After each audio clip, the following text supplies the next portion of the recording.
So I was thinking about what we were going to talk about today. And my puppy, who most of you guys know, Miss Piper, she had to have a little bit of surgery. And so she has some stitches on her belly, nothing serious. But, of course, they want them to wear that cone, which in itself is kind of funny, and she's running into everything. Um, and every time I look at her, she's got this cone on, and she just looks like this. Like I kind of call it the cone of shame because she just looks so pitiful in that thing. And I was thinking a lot about shame and how that impacts ourselves and then how we show up in the world as a leader. So as most of you know, Brene Brown does a lot of work around shame, and I actually pulled this up this morning and I want to read it to you verbatim. She says that shame and vulnerability, particularly shame, is the intensely painful feeling that we are unworthy of love and belonging. It's the most primitive human emotion we all feel, and the one no one wants to talk about, which is absolutely true. And what happens when we don't want to talk about things like that? They stay in our being. They show up in the way that we're showing up in the world. They show up in our leadership and in our lives. So I thought it would be a great idea to look at that shame of cone and where we're holding shame for ourselves. It's interesting that when we peel back those layers of shame, they're usually embedded in something that happened to us a long, long time ago, and we're still dragging them along and carrying them with us. And what if we could certainly have a loving compassion and understanding and work through those things?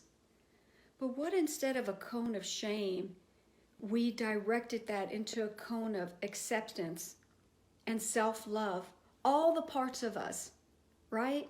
Because we have the light parts of ourselves, we have the dark parts of ourselves.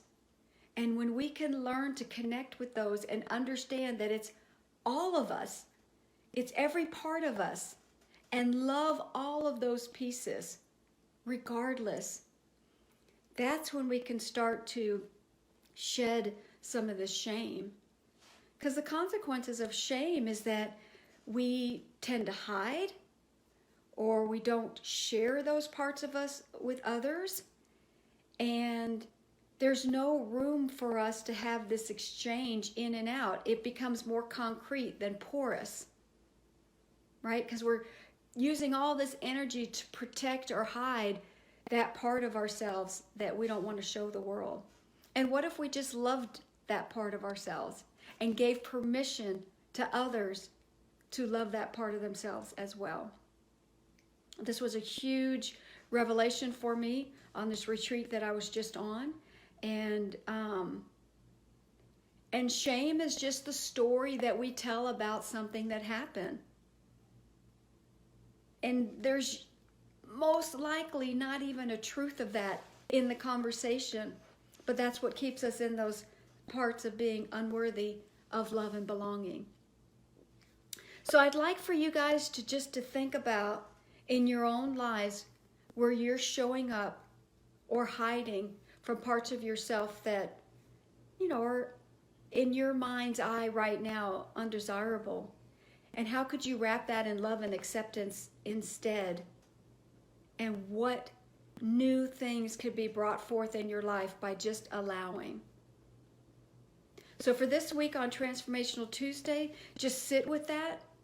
See the pieces that are still festering or that you're holding on to. And if you could take away any criticism or shame around them and instead embrace it with love and acceptance and a hug, how could that change your perspective? Because a lot of times those are things that happen to us when we're in our childhood. And so we're still looking at them from a child's mind, but now we have the ability to choose as an adult of how we want to look at ourselves. So, I love you guys. Thank you for coming on for Transformational Tuesdays. I hope that this bit of information touched you in some way and you're able to then take that out in the world with the great leaders that you are.